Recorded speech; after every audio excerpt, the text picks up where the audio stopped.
मैं रो भी नहीं सकती हूँ, मैं काम करना भी नहीं छोड़ सकती हूँ, मैं हंसना भी नहीं छोड़ सकती हूँ, मैं रोना भी नहीं छोड़ सकती हूँ। मेरी जगह पे अगर आप लोग थोड़ा सा भी सोच के देखेंगे तो आपको समझ में आएगा कि अभी मैं किस सिचुएशन से गुजर रही हूँ। बस भोलेनाथ की कृपा से डॉक्टर ने। हेलो, गुड मॉर्निंग, कैसे हो आप सब? मैं शांति स्वागत करती हूँ अपने यूट्यूब चैनल गाँव की शांति में। आई होप कि आप सब बहुत अच्छे होंगे। तो आप में से बहुत सारे लोगों ने कल मेरे को पूछा था कि आपके पापा को क्या प्रॉब्लम है, क्या हुआ है, या फिर आप लोग मतलब बहुत सारी तरह की चीज़ें कि आपके आखिर में पापा को प्रॉब्लम क्या है। तो पापा को प्रॉब्लम ऐसा नहीं था, उनको बहुत टाइम से प्रॉब्लम थी, बट वो बताते नहीं थे हम लोगों से। मतलब एक होता है ना कि कई पेरेंट्स ऐसे होते हैं जो अपने बच्चों को नई चीज़ें शेयर करते हैं। फिर जब उनको थोड़ी थोड़ी सी प्रॉब्लम स्टार्ट हुई तो उन्होंने नहीं बताया, लेकिन जब उनको प्रॉब्लम ज़्यादा हुई तो हम लोग बहुत टाइम से बोल रहे थे कि चेक करवा लो, दिखा लो, दिखा लो, दिखा लो। तो पहले एक बात मैं कंफर्म कर देती हूँ कि ऐसी कोई लाइलाज बीमारी नहीं है कि जिससे कि वो ठीक नहीं हो पाएंगे या ठीक नहीं हो सकते हैं, ऐसा डॉक्टर ने नहीं बोला है। बट हाँ, उनको प्रॉब्लम थोड़ी सी ज़्यादा हो गई है, उनके लंग्स में प्रॉब्लम हुई है और मतलब कि उनको सांस लेने में थोड़ी सी तकलीफ़ें हो रही थी। तो हम डॉक्टर के पास लेके गए बीएचयू में। हम लोग ने हमें पहले मैंने सोचा था कि मैं उनको प्राइवेट हॉस्पिटल में दिखाऊंगी ले जाके, बट नहीं हो पाई चीज़ें।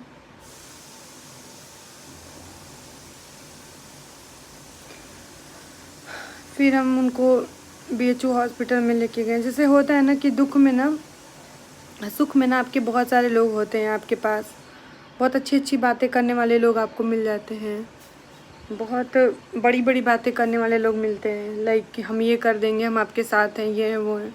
लेकिन जब भी आपके पास प्रॉब्लम होती है ना, तभी वो कहते हैं ना कि सच्चे लोगों की परख होती है। ये ऐसी चीज़ नहीं है कि पापा ठीक हो जाएंगे। माता रानी ने सब कुछ अच्छा किया। रिपोर्ट मैं आपको दिखा दूँगी, रिपोर्ट में क्या है वो भी आपको बता दूँगी।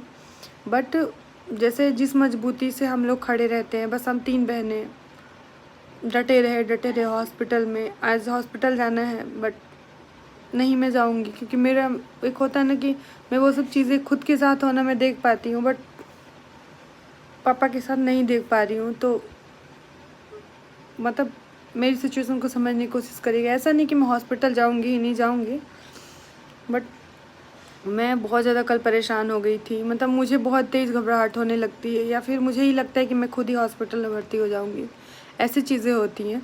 तो डॉक्टर ने पापा को दवाइयाँ दी हैं और 2 दिन के बाद, एक दिन जैसे रुक के 1 दिन के बाद उनको बुलाया है, क्योंकि शाम हो गई थी। और शाम हो गई थी तो डॉक्टर साहब जो है वो चले गए थे। ओपीडी में हमने दिखाया हुआ था, तो उन्होंने वो जैसे होता है ना कि सोमवार, बुधवार, मंगलवार ऐसे डॉक्टर बैठते हैं, तो वो आएंगे तो फिर वो चेक करके सारी दवाइयाँ जिन उनको जो लिखी गई हैं वो है। ऐसा नहीं है कि अरे उनको चला नहीं जा रहा है, वो उठा नहीं जा रहा है, खाया नहीं जा रहा है, ऐसा कुछ भी नहीं है। बट हाँ, वो होता है ना कि सांस की प्रॉब्लम ऐसी होती है, एक टाइम पे हो गई तो प्रॉब्लम देती है चलने में, उठने में, बैठने में, तो ये बड़ी बात है। आपको पता ही है, हमारी मम्मी नहीं है, हमारे पापा ही हमारे सब कुछ है। तो हमारा जो डर है एज ए बेटी, आप समझिए, हम भले पापा के सामने कुछ भी नहीं कह सकते हैं या नहीं भी कहेंगे, या उनके सामने मैं रो भी नहीं सकती हूँ, मैं ऐसी हूँ, या दिखा भी नहीं सकती हूँ कि नहीं हम घबराए हुए हैं, क्योंकि वो ऑलरेडी घबरा जाएंगे। वैसे मेरे पापा बहुत हिम्मती हैं। आज तक वो पहली बार ही हुआ है कि वो हॉस्पिटल गए हैं, वरना पापा मेरे अपने इलाज के लिए कभी आज तक हॉस्पिटल भी नहीं गए। उनको अगर छोटा मोटा तकलीफ़ होता था तो वो पेन किलर खा लेंगे ऐसे, बट वो कभी हॉस्पिटल नहीं गए थे। आई थिंक मतलब ब्लड टेस्ट उनका फर्स्ट टाइम हुआ है। मतलब तो समझ सकते हैं कि पापा मेरे 58 ईयर के हैं, और उस मतलब 58 साल की उम्र में अगर वो पहली बार हॉस्पिटल गए हैं तो उन्होंने एक अच्छी ज़िंदगी जी है। और अचानक से इस तरीके से उनके लाइफ में ये प्रॉब्लम आई, तो मैं बहुत ज़्यादा परेशान हूँ। और कुछ लोग तरह तरह की चीज़ें बोलेंगे, मुझे नहीं फ़र्क पड़ता है, कसम से बता रही हूँ। इस टॉपिक पे अगर कोई मुझे बोलेगा कि अच्छा तुमने वीडियो क्यों बनाई, तुम काम क्यों कर रही हो, तुम हंस क्यों रही हो, तो लोगों के हिसाब से हंसना, गाना, वो करना सब कुछ है। तो अगर मैं काम नहीं करूँगी तो मैं सब चीज़ें हैंडल नहीं कर पाऊँगी। कोई सरकारी जॉब कर रहा है, अगर उसके घर में भगवान न करे उसकी माँ बीमार है, पापा बीमार है, तो क्या वो अपनी जॉब छोड़ देता है? नहीं, वो 2-4 दिन की छुट्टी लेके आएगा, दवाई दिलवाएगा, उनकी सेवा करेगा, वो वापस काम पे अपने जाएगा ही जाएगा। तो ये हाल मेरा यूट्यूब मेरा काम है, इससे मुझे अर्निंग होती है। और अभी मेरे पापा भगवान न करे एक महीने को डॉक्टर उनको बोल दे कि चलो आ जाओ, बेड रेस्ट पे आ जाओ, तो अब बेड रेस्ट करो, आराम से दवाई करो, तो उनका कौन करेगा? मैं करूँगी। बेटा हो या बेटी, मैं उनकी बड़ी संतान हूँ, तो ये मेरा फ़र्ज़ बनता है, मेरे ऊपर रिस्पॉन्सिबिलिटी है। इसलिए कल मैंने वीडियोज़ जो है वो शूट किए कुछ, मतलब कि पापा की तबीयत तो 4 दिनों से 4 दिन पहले की है, लेकिन जो वीडियो मैंने कल डाली हुई थी, तो तुम रील नहीं अपलोड कर सकती हो, अच्छा एक तरफ तो तुम ये वीडियो डाल रही हो, ये मेरे लाइफ की अपडेट है। इंस्टाग्राम पे मैं काम करती हूँ, वहाँ से मुझे अर्निंग होती है, जिससे कि मैं सारी चीज़ें कर पाऊँगी। अभी मुझे जाना है हॉस्पिटल, मुझे लगेंगे 50 रुपये, क्या मुझे कोई देगा? नहीं देगा, लेकिन जब मैं काम करूँगी तो वो चीज़ें मैं कर पाऊँगी अपनी लाइफ में। तो मुझे नहीं फ़र्क पड़ता है, कसम से बता रही हूँ। जितनी भी लोगों को निगेटिविटी करनी है या जिस तरीके की सोच रखनी है वो रख सकते हैं, मुझे सच में नहीं फ़र्क पड़ता है। थोड़ा सा प्रॉब्लम होती है कमेंट पढ़ के या मैसेज पढ़ के, बट हाँ, मेरे पास ऑलरेडी बहुत बड़ी प्रॉब्लम से मैं जूझ रही हूँ, तो मुझे इन सब चीज़ों की प्रॉब्लम की जो है वो ज़रूरत नहीं है। तो पापा के कौन कौन से टेस्ट हुए हैं, ये जो है वो पापा की, ये जो है ये पापा की मेरी एक्सरे की जो है वो, ये एक्सरे हुआ था, ये उसकी रिपोर्ट है। और बाकी सब उनका जो ECG, ब्लड टेस्ट वगैरह, तो ये रिपोर्ट जो है वो इस वाले में है। मैं आपको 1 मिनट दिखा देती हूँ। वैसे मैं तो डॉक्टर नहीं हूँ, मुझे उतना सारी चीज़ें समझ में नहीं आती है। बाकी 1 मिनट आपको दिखा देती हूँ मैं। बाकी ये जो है वो इस तरीके से उनकी जांच हुई है, तो ये उसकी रिपोर्ट है। मुझे देखिए, 1-2 तरीके के रिश्ते हैं। एक तो हमारे सगे संबंधी रिश्तेदार, माँ बाप, भाई बहन, मतलब रिलेटिव हैं, जिनको हम पर्सनली जानते हैं। एक होते हैं हमारे प्रोफेशनली फ्रेंड होते हैं, जो हमें जिस भी प्रोफेशन में हैं वहाँ से जुड़ते हैं, हमारे दोस्त बनते हैं, या फिर हम बहुत सारे लोगों के बहुत करीब रहते हैं, लाइक किसी को हम बहन मानते हैं, भाई मानते हैं, मतलब कि अच्छा मानते हैं। तो बहुत सारे लोग हैं, बहुत सारे लोगों ने मेरे को कॉल किए, बहुत सारे लोगों ने मेरे को मैसेजेस किए, तो उन लोगों का थैंक यू। और आप लोगों ने जितनी विशेष दी, आप मेरी जगह पे, भगवान न करे कोई बेटी इस जगह पे आए, बट सोच के देखिएगा तो आपको मेरा दर्द समझ में आएगा। मैं रो भी नहीं सकती हूँ, मैं काम करना भी नहीं छोड़ सकती हूँ, मैं हंसना भी नहीं छोड़ सकती हूँ, मैं रोना भी नहीं छोड़ सकती हूँ। मेरी जगह पे अगर आप लोग थोड़ा सा भी सोच के देखेंगे तो आपको समझ में आएगा कि अभी मैं किस सिचुएशन से गुजर रही हूँ। बस भोलेनाथ की कृपा से डॉक्टर ने जब ये बोला कि आपके पापा ठीक हो सकते हैं, कंटिन्यू इतने टाइम तक आपको दवाइयाँ चलानी होगी। हाँ, कुछ जैसे कि जिस चीज़ें खाने के लिए मना किया है वो चीज़ें अवॉइड करना है, और लाइक इतने पे सुधार नहीं हुआ तो प्रॉब्लम होगी। तो मैं तो भगवान से, भोलेनाथ से, मैं मंदिर भी जाऊँगी, आई हूँ विश्वनाथ की नगरी में, विश्वनाथ बाबा की, तो मैं ज़रूर कोशिश करूँगी कि मैं जाके एक बार दर्शन करके आऊँ भोलेनाथ के, और मैं होके आऊँ। मतलब पापा के ठीक होने के लिए अगर मुझे कहीं भी कोई भी मंदिर, कोई भी पूजा करना पड़े तो मैं ज़रूर करूँगी। और मैं बहुत, पता नहीं मैं अचानक से कैसे स्ट्रॉन्ग बन गई, मुझे खुद ही नहीं पता होता है। और ना गोलू, प्रियंका है, वो तो एकदम, मतलब हम सब बच्चे ही हैं, बच्ची ही हैं, तो उनको देख के ये लगता है कि उनके सामने ये सब चीज़ें नहीं होनी चाहिए या फिर नहीं करनी चाहिए, या वो लोग ना परेशान हो जाए। लेकिन मुझसे ज़्यादा वो समझदार हैं, मुझे वो हँसाती रहती हैं पूरे दिन। हमारे घर में ऐसा माहौल रहता है। डॉक्टर ने कुछ चीज़ें बोली हैं कि अपने पापा को टहलाने ले जाया करिए, उनसे अच्छी, मतलब उनको कोई भी टेंशन वाली बातें ना शेयर करें, उनको मतलब चिंता ना दें, उनको खुश रखने की ज़्यादा से ज़्यादा कोशिश करिए, ताकि उनकी बॉडी जल्दी, पता नहीं क्या अंग्रेजी में वो सब समझा रहे थे, मैं समझ रही थी, गोलू भी थी, तो जो जल्दी उनकी मेडिसिन जो है उनको बॉडी में लगेगी, और उनको अच्छा फील कराने की कोशिश करें। उनको ये ना बोले कि नहीं आप बीमार हो या फिर परेशान हो या कुछ भी, उनको अच्छी अच्छी चीज़ें आप लोग वो करें, आप उनको बाहर लेके जाया करें। तो मेरे पास ऐसा नहीं कि मैं सोच रही हूँ, आप लोग मुझे सलाह दीजिएगा। मैं उनको लेके जाने के लिए मैं सोच रही हूँ, उनको विश्वनाथ मंदिर ले जाऊँ, कुछ 80 घाट ले जाऊँ, यहाँ वहाँ ले जाऊँ, ताकि जो भी मैं 2-4 दिन उनको टाइम दे पाऊँगी। मेरी भी रिस्पॉन्सिबिलिटी है, मैं भी चली जाऊँगी, मैं यहाँ तो रहूँगी नहीं 2 दिन, 1 दिन, 2 दिन, 3 दिन, 4 दिन। अगर वो परेशान है तो नहीं, तो मैं आती भी नहीं, मैं तो अपने गाँव जाती, 2 दिन में वहाँ आ गई होती। तो मैं चाह रही हूँ कि मैं लेके जाऊँ उनको और खूब हम लोग खुश रहें, एक हैप्पी फैमिली रहे, और उनको ये लगे ही नहीं कि उनकी तबीयत ऐसे अचानक से इतनी ज़्यादा उनको प्रॉब्लम हो गई है। तो मैं प्लान कर रही हूँ, मैं इधर उधर उनको लेके जाने के लिए, घुमाने के लिए। तो वो ब्लॉग भी मैं शेयर करूँगी मैं आप सबके साथ में। और ये एक मैसेज है हर एक बच्चों के लिए कि अपने पेरेंट्स का बहुत ख्याल रखें, बहुत ख्याल रखें। अगर बेटियां ही हैं तो ये ना समझे कि अरे नहीं हमारे फ़र्ज़ नहीं, अगर बेटा है तो ये नहीं कि अरे ठीक है पापा ठीक है। उनके साथ में टाइम स्पेंड करिए, अच्छी क्योंकि इस ज़िंदगी का कोई ठिकाना नहीं होता है, कब किसके ऊपर क्या प्रॉब्लम आ जाए। मतलब मैंने अपने 2 साल में अपने पापा को इतना बदलते हुए देखा है, वरना मेरे पापा मतलब क्या बताऊँ, मेरे यहाँ से मेरा जो ससुराल है वो 36 किलो 37 किलोमीटर है। मतलब इतने स्ट्रॉन्ग मतलब मुझे लगता है कि हर एक बच्चे अपने पापा को स्ट्रॉन्ग ही देखे होंगे, तो वो इतने स्ट्रॉन्ग हमने देखा हुआ है उनको कि वो साइकिल उठाते और वो 36-37 किलोमीटर ना आराम से वो चले जाते थे। तो कभी हमें प्रॉब्लम जो है वो इस तरीके से मैंने पापा को अभी कभी फेस करते हुए देखा नहीं है अपनी लाइफ में। वो कहते हैं ना कि सबके पापा उनके लाइफ के हीरो होते हैं, तो मैंने अपने पापा को एज ए हीरो ही देखा हुआ है। तो ये एक बेटी की मन की बातें थी जो मैंने आप सबके साथ शेयर किया।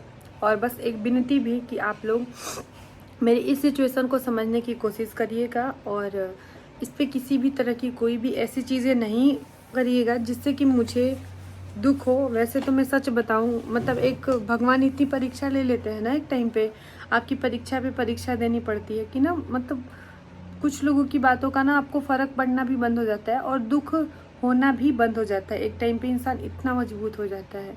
अभी मुझे काम है, अभी मेरे को प्रमोशन मेरे बाकी हैं बहुत सारे, उस तो मतलब ऐसा नहीं कि मैं वो करूँगी नहीं, मैं हॉस्पिटल भी जाऊँगी और अपना काम भी करूँगी। तो मैं ये जो लोगों की मानसिकता है मैं उनको ये बहुत ही क्लियर शब्दों में समझा देती हूँ, ऐसा कुछ नहीं है। एक उससे आप लोग, जो आपका बेटा है वो जॉब कर रहा है, आपकी तबीयत ख़राब हो रही है तो वो आपको इलाज आके करवाता है जॉब पे, तो उससे ये उम्मीदें रख सकते हैं आप लोग तो अरे मेरा बेटा है या मेरा दामाद है या फिर मेरे जानने वाले में से किसी का, अच्छा तो उसकी तो जॉब बहुत ज़रूरी है, बहुत इम्पोर्टेंट है।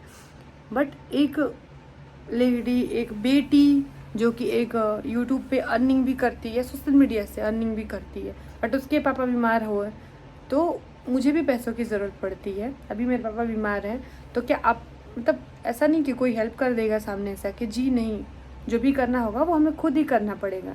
अभी आपकी लाइफ में मेरे प्रॉब्लम पड़ेगी, मुझे खुद ही हैंडल, ऐसा तो है नहीं कि मैं अपना यूपीआई नंबर आप लोगों को सेंड कर दूँगी और सब लोग मुझे 2-2 4-4 लाख भेज देंगे, ऐसा तो कुछ नहीं है ना। तो ये चीज़ें मैं क्लियर कर देती हूँ कि कृपया करके कुछ दिनों तक निगेटिविटी मत करिएगा, वरना मजबूरी में मुझे अपने कमेंट बॉक्स को ऑफ कर देना पड़ेगा, जो कि मैं बिल्कुल नहीं चाहूँगी कि मैं करूँ। क्योंकि आप लोग की ब्लेसिंग, आप लोग की अच्छी बातें, आप लोग का हिम्मत देना मेरे लिए बहुत बहुत बहुत इम्पोर्टेंट होता है। क्योंकि एक बात आप सब समझ लीजिए, जब भी दुख आता है ना तो उसके पीछे यही कारण होता है कि कितने जो है वो आपके मतलब अपने हैं और कितने पराए हैं। वैसे जो भी हम रिश्ता बना लेते हैं, एक बार क्या होता है कि मैं बहुत इमोशनल हूँ अपने लाइफ में, तो कुछ भी है तो वो खुल के बातें करते हैं या दिल, मतलब क्यों एक बाउंड्री रख के बातें नहीं करते। या फ्रेंडशिप ही है तो कोई बाउंड्री रख के नहीं कि नहीं ये चीज़ें हमें बतानी, ये चीज़ें छुपानी है। फिर बाद में आजकल दोस्ती लोग करने हैं, आते हैं आपसे फ्रेंडशिप करेंगी लोग, आपकी पर्सनल चीज़ें, कई बार इमोशनल होते हैं हम तो अपनी पर्सनल चीज़ें शेयर कर देते हैं या फिर कोई प्रोफेशनल चीज़ें शेयर कर देते हैं, फिर उसको यहाँ से वहाँ किया जाता है, वहाँ से वहाँ जाता है। लोग ये नहीं सोचते कि अगर आज हम इनकी बातें ये शेयर कर रहे हैं तो कल हमारी भी बातें कहीं ना कहीं तक शेयर की ही जाएगी। तो ये सब चीज़ें भी बहुत चलती हैं। तो इन सब चीज़ों से भी कोई मेंटली ये सब चीज़ें करके क्या होता है, इससे कुछ बिगड़ेगा नहीं किसी का, बहुत ज़्यादा से ज़्यादा उसकी ना मेंटली चीज़ों पे इफ़ेक्ट पड़ता है, मेंटली इफ़ेक्ट पड़ता है। और जबकि मेरा ऐसा नेचर नहीं है, बट हाँ मैं कुछ लोगों को देखती हूँ तो लाइक जब आपकी मुसीबत पड़ते हैं तब आपको समझ में आता है कि कौन अपने हैं, कितने आपने अच्छे रिश्ते बनाए हैं। जो चीज़ अपने पूंजी जो कमाई है अपनी लाइफ की, वो पैसे से नहीं कोई हेल्प कर रहा है, लेकिन एक आपको एक आके अच्छा कमेंट कर रहा है, तो ये बहुत मतलब मन को खुशी होती है कि नहीं, एक है हमारी एक फैमिली है, हमारे एक लोग हैं, हमारे जानने वाले लोग हैं जिन्होंने हमें ब्लेसिंग दी, जिन्होंने हमें कॉल करके पूछा, जिन्होंने हमें मैसेज करके पूछा। तो ये भी एक मुझे लगता है कि एक ज़रूरी होता है। वो कहते हैं ना, मेरे हस्बैंड एक बात कहते हैं कि दिवाली में सफाई क्यों की जाती है। जब भी मैं परेशान होती हूँ तो मुझे समझाते थे, मतलब ये पहले की बात है, अब समझा दिए तो समझ में आ गया, क्योंकि घर के सारे कचड़े साफ़ हो जाए। तो लाइफ में जब बहुत भूचाल आता है तो शायद इसीलिए आता है कि जो टॉक्सिक पीपुल, विषैले लोग हैं जो, वो हमारी लाइफ से दूर हो जाए, हमें पता चल जाए कि कौन हमारा अपना है, किससे हमें अवेयर रहना है, किससे हमें ये चीज़ें नहीं शेयर करनी है। तो ये भी एक चीज़ें हैं। मुझे ऐसा लगता है कि तो अरम्या के पापा की समझाई हुई बातें मैं सबको ही समझाती हूँ कि जब हमारी लाइफ का एकदम अत हो जाए, सब कुछ उथल पुथल हो जाए, तो ही बहुत सारी चीज़ें हमारे लाइफ से निकल जाती हैं। निगेटिव लोग, निगेटिव चीज़ें, निगेटिव बातें, और बहुत सारी सच्चाई हमें पता चलती है उस टाइम पे, तभी तो हम डिस्टर्ब होते हैं। अच्छा ये तो वो लोगों से हम दूर हो जाते हैं और लाइफ में स्थिर हो जाते हैं। तो ये जो दौर रहा है मेरे लाइफ का, ये मैं आज वीडियो पे बोल रही हूँ तो मैं बड़ी कॉन्फिडेंस के साथ सारी चीज़ें आपके साथ शेयर कर रही हूँ। लेकिन अभी मैं कुछ दिनों पहले की, मतलब जब हम 3 दिन पहले जब हम हॉस्पिटल में थे और पूरा दिमाग का मतलब वैसा हो रखा था, एक दिन पहले जब मुझे पता चला अचानक से पापा के लिए, तो वो जो सिचुएशन रही होगी मेरे लिए, उसकी कल्पना भी कोई नहीं कर सकता है। या बस आप समझ सकते हैं कि क्या सिचुएशन मेरे लिए रही होगी, कि कैसे मैं हैंडल करूँगी, कैसे आखिर में क्या चीज़ें मैं कर पाऊँगी। तो ये बात है। तो मेरी बातों को आप लोग आई होप कि समझने की कोशिश करिएगा। और ऐसा कुछ भी, मतलब मैं फिर से यही कहूँगी, हालांकि मुझे फ़र्क नहीं पड़ता है, लेकिन फिर भी मैं कहूँगी कि एक अच्छी चीज़ें नहीं कर सकते हैं तो किसी के लिए भी लाइफ में बुरी चीज़ें नहीं करें। और मिलते हैं आप सबसे कल के एक अगले वीडियो में। तब तक के लिए ख्याल रखिए। मैं ब्लॉग नहीं शूट कर पा रही हूँ घर में, जबकि पापा के लिए स्पेशल कुछ जैसे थोड़ी सी हेल्दी खाने बन रहे हैं, गोलू प्रियंका ही बना रही हैं, बट मैं वो भी नहीं शूट कर पा रही हूँ। बट हाँ, आज से मैं करूँगी, मुझे साहस दीजिएगा, क्योंकि 2 भी चीज़ें ऐसी होती है ना तो पूरा दिमाग उधर चला जाता है। तो मैं अच्छी चीज़, मैं 2-3 दिन यहाँ पे रुकूंगी। यार अम्मा के पापा का बार कॉल आ रहा था आ जाओ, बट फिर भी मैं अपने पापा के लिए रुकूंगी, क्योंकि माँ बाप के लिए एक दिल में वो कभी नहीं रहना चाहिए। मैं चाहती हूँ कि मैं उनको खूब खुश रखूँ, खूब घुमाने ले जाऊँ, नाव पे ले जाऊँ, गंगा किनारे ले जाऊँ, मंदिर ले जाऊँ, मतलब कि खूब सारा हम लोग घूमें। मुझे नहीं फ़र्क पड़ता है कि लोग क्या सोचेंगे। तो हम लोग कल से मैं पापा को लेके जाऊंगी घूमने के लिए, उनको खुश रखने की पूरी कोशिश करूंगी। टाइम टाइम से वो दवाइयाँ खाएंगे, हेल्दी खाना खाएंगे, घर की बनी अच्छी अच्छी चीज़ें, बेटी के हाथों की बनी एक अच्छी अच्छी चाय, कॉफ़ी, ये वो वगैरह वगैरह, और वो खूब खुश रहे। तो ऐसे ही उनको, बस हमको लंग्स में प्रॉब्लम है, जो कि भगवान करेंगे बहुत जल्दी वो ठीक हो जाएंगे। और लेकिन मैं अपनी तरफ से एक बेटी के जितने भी फ़र्ज़ है वो पूरा करूँगी। और मुझे नहीं फ़र्क पड़ता है कि लोग क्या सोचेंगे उसके बाद में, कि अच्छा ये बीमार थे, घूम रहे हैं। तो ऐसा कुछ नहीं है। इस तरह की जिनकी सोच है ये उन्हीं को मुबारक है। तो मिलते हैं आप सबसे कल की एक अगली वीडियो में। तब तक के लिए आप सब अपना बहुत सारा ख्याल रखें। मैं भी जा रही हूँ, थोड़ा सा मैं अपना हुलिया सही कर लूँ, क्योंकि 3 दिनों से पूरी आंखें मेरी, आप सब देख सकते हैं, सूज गई है, मतलब एक परेशान भी और इस तरीके की चीज़ें हुई। तो मिलते हैं आप सबसे कल की वीडियो में। तब तक के लिए आप सब अपना बहुत सारा ख्याल रखें। और एक और बात मैं कहना चाहूँगी कि अपनी जो प्यारी प्यारी ब्लेसिंग्स हैं, जो मेरे पापा के लिए आप लोग का प्यार है, जो हम लोग के लिए आपका प्यार है, वो कमेंट के माध्यम से मुझे तक पहुँचाइएगा। और भोलेनाथ से प्रार्थना करिएगा कि सबकी ज़िंदगी में सब कुछ जो है वो बहुत अच्छा रहे। मिलते हैं फिर इसी बात के साथ कि कल एक अच्छा ब्लॉग, ऐसे नहीं कि परेशान हैरान शांति आपको ना दिखे, एक खुश शांति अपने फैमिली के साथ आप लोग को देखने को मिले। तो इस उम्मीद के साथ इस वीडियो को ख़त्म करते हैं। मिलते हैं आप सबसे कल की वीडियो में।